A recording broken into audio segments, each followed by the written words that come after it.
Hello students, स्वागत आप सभी का आपके अपनी YouTube channel IT foundation classes में। तो दोस्तों, जैसा कि आप सभी को पता है 2026 की शुरुआत हो चुकी है और जितने भी स्टूडेंट्स जो प्रेजेंट समय में आईटी कर रहे हैं, आप सभी के आईटी मेन एग्जाम 2026 जो है अब उनको लेकर ज्यादा समय आप लोगों के पास में नहीं है। जुलाई अगस्त 2026 में आप लोगों के आईटी मेन एग्जाम स्टार्ट हो जाएंगे। तो इन एग्जाम्स की शानदार तैयारी के लिए देखिए इसी यूट्यूब चैनल के माध्यम से आप लोगों को रेगुलर क्लासेस यहां से मिलने वाली है।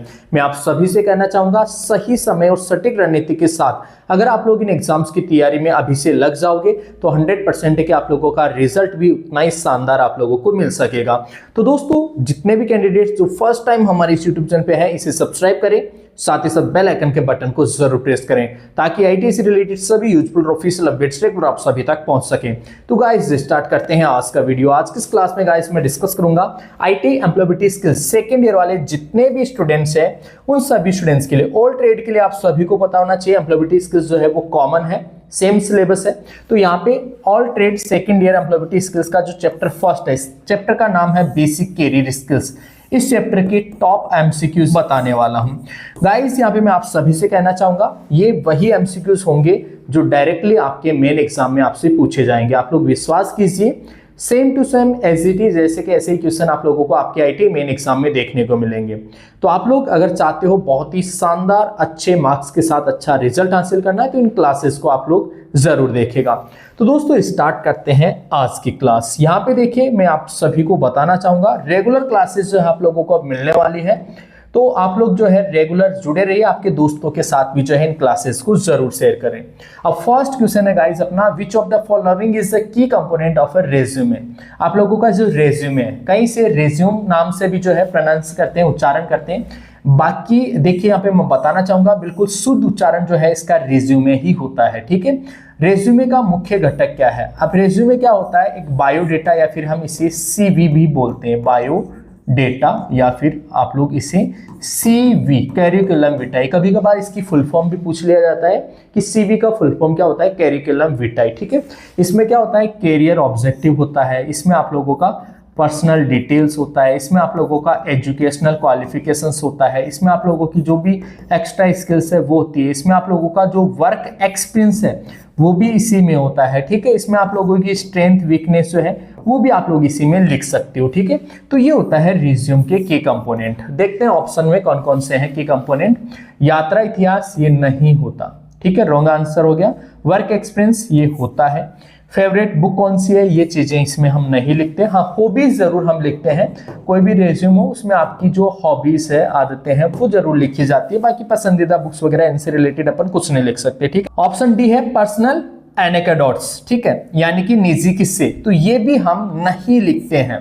तो यहाँ पे ऑप्शन बी जो है इस क्वेश्चन का राइट आंसर हो जाएगा। रिज्यूम का मुख्य घटक आपसे पूछा गया था, क्या हो जाएगा, वर्क एक्सपीरियंस जो है इसका राइट आंसर हो जाएगा। बहुत ही इजी सा बेसिक सा क्वेश्चन है। ऐसा क्वेश्चन तो आप लोगों ने फर्स्ट ईयर में भी देखा होगा।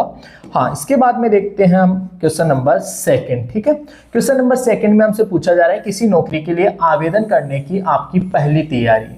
नौकरी के लिए, किसके लिए, नौकरी के लिए आवेदन करने की पहली तैयारी। आपको करना क्या है, एक्चुअल में आवेदन करना है।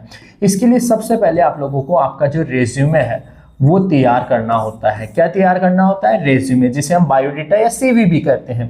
तो रेज्यूमे आप लोगों को तैयार करना पड़ेगा। ठीक है, ऑप्शन देखते हैं, book a ticket to the interview place, साक्षात्कार स्थान के लिए टिकट बुक करना, नहीं, ये पहली तैयारी नहीं है। सेव मनी फॉर एक्सपेंसेस, ये भी पहली तैयारी नहीं है, तो आप बाद में भी कर सकते हैं। प्रिपेयर ए रिज्यूमे, रिज्यूम तैयार करना, ये बिल्कुल सही है, तो रिज्यूम हमें तैयार करना पड़ेगा। Prepare for the interview, interview की तैयारी, इंटरव्यू की तैयारी हम बाद में कर सकते हैं अपने पास में। देखो यार, आवेदन करने के लिए तो बोल रहा है, ये क्या करना है, भी आवेदन करना है। इंटरव्यू की तैयारी तो हम जब करेंगे जब हमें इंटरव्यू के लिए बुलाया जाएगा। ठीक है, इंटरव्यू के लिए कॉल आ जाएगा तो उससे पहले इंटरव्यू की तैयारी की जाती है। आवेदन करने के बारे में ही बोल रहा है, तो आवेदन करने के लिए बोल रहा है, तो फिर अपनी फर्स्ट तैयारी हो जाएगी रिज्यूम बनाना, क्योंकि बिना रिज्यूम के हम किसी भी प्राइवेट जॉब वैकेंसी के लिए अप्लाई नहीं कर सकते। ठीक है, इसलिए इस क्वेश्चन का राइट आंसर हो जाएगा अपना option C. Option C is the right answer of this question. बढ़ते हैं इसके बाद में नेक्स्ट क्वेश्चन। क्वेश्चन नंबर आप लोगों का थर्ड जो है वो अपन से पूछा जा रहा है, कवर लेटर का मुख्य उद्देश्य क्या है। दोस्तों, कवर लेटर एक्चुअल में होता क्या है? कवर लेटर होता है, जैसे आप लोगों ने एक रेज्यूम बनाया, ठीक है, इस रेज्यूम के ऊपर जो है एक आप लोगों को लेटर टाइप का कवर लेटर यहाँ पे लगाना होता है, ठीक है। ये कवर लेटर इसके ऊपर लगाना होगा। इस कवर लेटर में आप लोग ये चीज लिखते हो कि आप किसी भी जॉब के लिए क्यों उपयुक्त हैं, मतलब आप लोगों की ऐसी क्या स्ट्रेंथ है, क्या एबिलिटी है, क्या काबिलियत है जो अन्य लोगों से आपको अलग बनाती है और उस काबिलियत के दम पे आप लोगों का चुनाव हो सके। तो वो चीज जो है हम कवर लेटर के ऊपर लिखते हैं, राइट। ऑप्शन ए में लिखा हुआ है अपने सभी पिछले नौकरी के कार्य की सूची, रॉन्ग आंसर हो गया। अपने बारे में बताना और यह समझाना कि आप नौकरी के लिए क्यों उपयुक्त है, बिल्कुल सही बात है। यही अपना जो कवर लेटर है उसमें लिखा जाता है। To provide a detail personal biography, personal biography नहीं, अपना जो है व्यक्तिगत विस्तृत जीवन परिचय देना, ये गलत हो गया। अपनी शैक्षणिक योग्यताओं का सार प्रस्तुत करना, शैक्षणिक योग्यताएं आपका रिज्यूम में आती है ना कि कवर लेटर में, ठीक है। तो ये ऑप्शन भी अपना जो है रॉन्ग हो जाएगा। तो राइट आंसर होगा यहाँ पे ऑप्शन बी। चलो दोस्तों बढ़ते हैं नेक्स्ट क्वेश्चन। क्वेश्चन नंबर जो है आप लोगों का 4th, रिज्यूम भेजने से पहले निम्न में से कौन सा महत्वपूर्ण कदम है। रिज्यूम भेजने से पहले, रिज्यूम भेजने से पहले क्या करेंगे, जटिल शब्दों का उपयोग बिल्कुल भी नहीं। Focus only on technical skills, technical skills के ऊपर फोकस करना नहीं। Ensure details like phone number and email are correct, email और आप लोगों का फोन नंबर बिल्कुल सही होना चाहिए। यार अपना अगर फोन नंबर और ईमेल आईडी सही नहीं होगा तो अपना सिलेक्शन हुआ या नहीं हुआ उसका हमें रिप्लाई कैसे मिलेगा, ठीक है। तो अगर आप लोगों का सिलेक्शन होता है तो फिर आपको ईमेल के द्वारा मेल किया जाता है या फिर आपको कॉल करके कंपनी की ओर से इन्फॉर्म किया जाता है, राइट। तो ये चीज़ बिल्कुल सही होनी चाहिए। जब भी आप कहीं पे आवेदन कर रहे हो, रिज्यूम भेज रहे हो, तो उसमें आप लोगों का ईमेल आईडी और फोन नंबर बिल्कुल करेक्ट होना चाहिए। इसकी प्रूफ रीडिंग, मतलब प्रूफ रीडिंग छोड़ दें मतलब जो गलतियां हैं उनको चेक ही ना करें, तो ये भी गलत बात है भाई, ठीक है। ऑप्शन सी जो है अपना राइट आंसर हो जाएगा। तो इसके बाद में देखो नेक्स्ट क्वेश्चन नंबर अपना 5th, ठीक है। आई होप कि आप लोगों को समझ में आ रहा होगा। इजी से क्वेश्चन है, ज़्यादा टफ क्वेश्चन नहीं है। मैं यहाँ पे बिल्कुल एक्सप्लेन करके आप लोगों को समझा रहा हूँ। आप लोग ध्यान से कंसंट्रेट करके माइंड को अगर आप लोग पढ़ाई करोगे तो 100% सभी क्वेश्चन आप लोगों को समझ में आएंगे। नेक्स्ट क्वेश्चन है लोगों से अच्छे से जुड़ने की क्षमता को क्या कहते हैं। लोगों से अच्छे से जुड़ने की क्षमता, कई होते हैं लोगों से बात करने में शर्माते हैं, डरते हैं, है कि नहीं है। कई तो ऐसे भी हैं जो, जैसे कई ऐसे हैं लड़कों से तो बात कर लेते हैं लेकिन लड़कियों से बात नहीं कर पाती। कई लड़कियां ऐसी होती है जो गर्ल से बात कर लेती है लेकिन बॉयज से बात नहीं कर पाती। हाँ, कुछ ऐसे होते हैं जिनमें एबिलिटीज होती है, गुण होते हैं कि हाँ वो लोगों से इजीली नॉर्मल वे में कनेक्ट हो जाते हैं, जुड़ जाते हैं। उस एबिलिटी को, उस क्षमता को क्या कहते हैं। यहाँ पे हमें यही पूछा गया है कि लोगों से अच्छे से जुड़ना, गलत तरीके से नहीं भाई, आप लोग कहीं गलत उद्देश्य से जुड़ रही हो, ठीक है, वो चीज़ें गलत हो जाएगी। हमें अच्छे से जुड़ना है, सही तरीके से, अपना उद्देश्य भी अच्छा हो। तो उनको हम क्या कहते हैं, इंटरपर्सनल स्किल्स, अंतर्व्यक्तिक कौशल बिल्कुल कहते हैं, ये सही है। लीडरशिप नहीं, गलत हो गया। लीडरशिप क्वालिटीज अलग चीज हो गई, टाइम मैनेजमेंट अलग चीज हो गया, क्रिएटिविटी रचनात्मकता ये भी अलग चीज हो गई।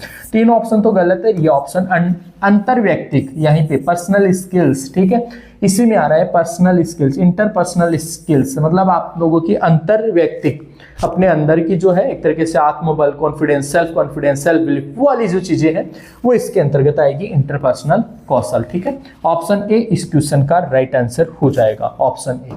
इसके बाद में देखो नेक्स्ट क्वेश्चन नंबर 6, इंतजार करना और शांत रहना। इंतजार करना और शांत रहना, देखो यार समझना, आप लोग पढ़ाई कर रहे हो, एक बार में नहीं समझ में आया तो ऐसा नहीं कि आप लोग पढ़ाई को छोड़ दोगे, दोबारा फिर प्रयास करोगे, दोबारा फिर नहीं समझ में आया, तीसरी बार फिर प्रयास करोगे।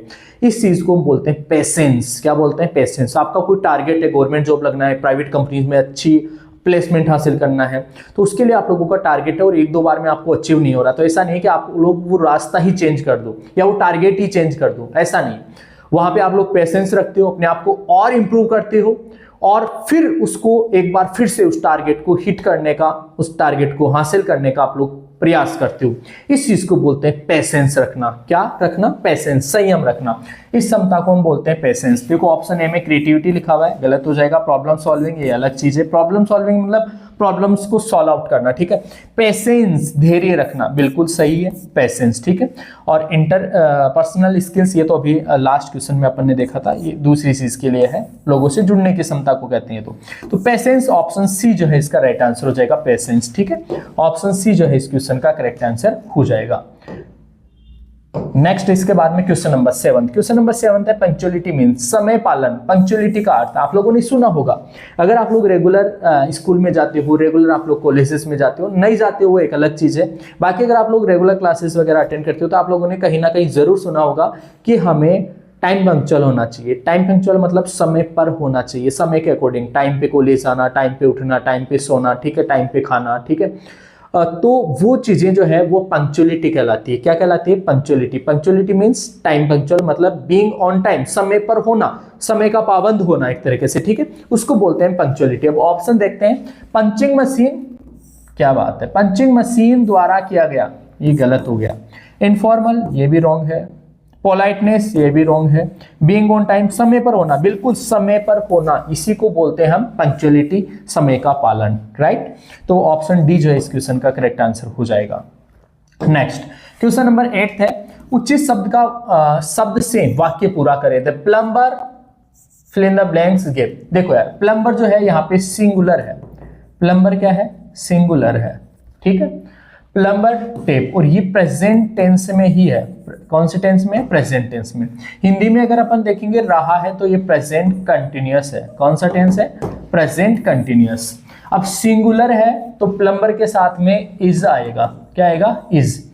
और प्रेजेंट कंटिन्यूअस है तो जो वर्ब है ना, वर्ब में आईएनजी आएगा।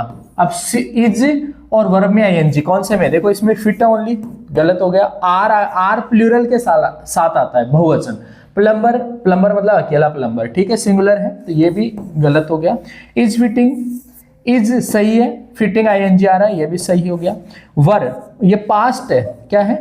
पास्ट, पास्ट टेंस का है ये वर। वर आता है पास्ट टेंस में, बट जो अपना है ये प्रेजेंट टेंस ही है। कि कौन सा है? Present tense. प्रेजेंट टेंस, रहा है, रही, ये सब प्रेजेंट टेंस में आते हैं, ठीक है।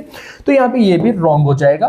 तो इस तरीके से इस क्वेश्चन का जो राइट आंसर है अपना हो जाएगा option C, is fitting. Option C जो है इस क्वेश्चन का राइट आंसर हो जाएगा, राइट। चलो बढ़ते हैं दोस्तों नेक्स्ट क्वेश्चन नंबर 9 की ओर।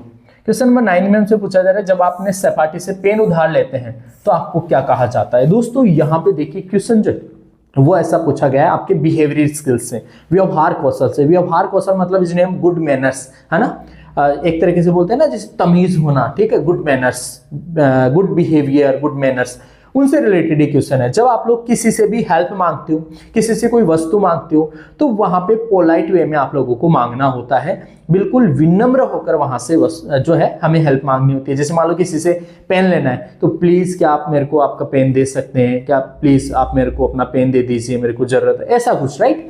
तो उसे बोलते हैं पोलाइट वे, ठीक है। तो वो वर्ड जो है पोलाइट तरीका हमें वहां पे अपनाना चाहिए। अब ऑप्शन देखो आप लोग क्या कहना चाहिए, आपको क्या कहना चाहिए? मुझे अपना पेन दो? नहीं, ऐसा बिल्कुल भी नहीं कहना चाहिए। Can you please give me a pen, please give me a pen, ये बिल्कुल सही है, पोलाइट वे है। आई वॉन्ट अ पेन, मुझे पेन चाहिए, नहीं, ऐसे नहीं, डायरेक्टली ऐसे नहीं। I am taking your pen, मैं आपका पेन ले रहा हूँ। अरे नेता है क्या कोई जो पेन ले रहा है, इसे कैसे ले लेगा पेन, ठीक है। तो ये भी सही तरीका नहीं रहेगा, ये सही है। Can you please give me a pen, तो ऑप्शन बी जो है इस क्वेश्चन का राइट आंसर हो जाएगा, ठीक है। इसके बाद में देखो नेक्स्ट जो है आप लोगों का नेक्स्ट और लास्ट क्वेश्चन आज की इस क्लास का। नेक्स्ट क्वेश्चन जो है उसमें है मैग्निफिसेंट, शार्प, शार्प मतलब होता है ना बिल्कुल जैसे तीखा, है ना, शार्प, नुकीला, तीखा। लेंदी, लंबा, ब्राइट आर एग्जाम्पल। ये सब किसके एग्जाम्पल हैं? यहाँ पे देखो यार, इंग्लिश वाला जो आपको एक चैप्टर है आपके एम्प्लॉयबिलिटी स्किल्स में, इंग्लिश का एक चैप्टर है, फर्स्ट ईयर में भी रहता है, सेकंड ईयर में भी है। यहाँ पे दो चीजें मैं आप लोगों को बताना चाहूंगा। एक होता है नाउन। नाउन क्या होता है? व्यक्ति, वस्तु, स्थान आदि के नाम को संज्ञा कहते हैं ना, संज्ञा, इंग्लिश में इसे हम संज्ञा बोलते हैं।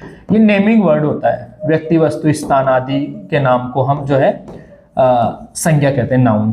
एक होता है प्रोनाउन।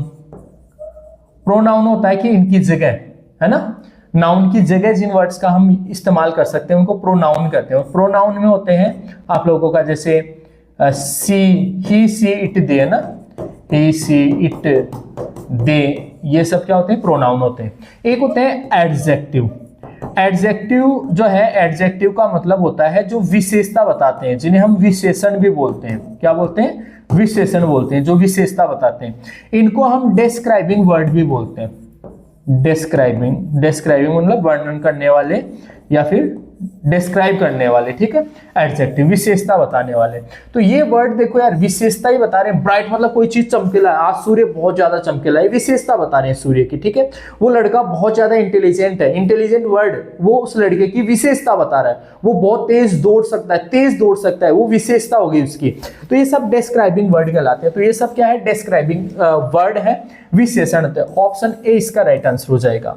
एक्शन वर्ड होते हैं, एक्शन वर्ड जैसे वॉकिंग, वॉक मतलब चलना है ना, टॉकिंग बातें कर रहे हैं, टॉकिंग, राइट, सिंगिंग गा रहे हैं, ये सब एक्शन वर्ड कहलाते हैं। नाउन मैंने आपको बताया, नेमिंग वर्ड जो है वो नाउन कहलाते हैं। ये मैंने बताया नेमिंग वर्ड जो है वो नाउन होते हैं। और प्रोनाउन जो है वो भी मैंने आप लोगों को बताया। प्रोनाउन क्या होते हैं, प्रोनाउन जो है जो आप लोगों के नाउन की जगह आते हैं, ठीक है, जैसे ही, सी, इट, दे जो है ये प्रोनाउन है, ठीक है। तो ये अलग वर्ड होते हैं और ये आप लोगों का डिस्क्राइबिंग वर्ड यहाँ पे दे रखे हैं। तो इस तरीके से ऑप्शन ई जो है इस क्वेश्चन का राइट आंसर हो जाएगा। तो ये बहुत ही इंपॉर्टेंट 10 क्वेश्चन इस वीडियो में मैंने इस क्लास में डिस्कस किया। आगे क्लासेस में ज्यादा नंबर ऑफ क्वेश्चन में लेकर आऊंगा आप सभी के लिए। आप लोग जुड़े रहे हमारे साथ। आई होप कि आप सभी को क्लास जो है समझ में आई होगी, आप सभी के लिए हेल्पफुल रही होगी। इसी तरह की क्लासेस के लिए आप लोग जुड़े रहे हमारे साथ। मिलेगा आपसे नेक्स्ट वीडियो में, तब तक के लिए आप सभी को बहुत बहुत धन्यवाद।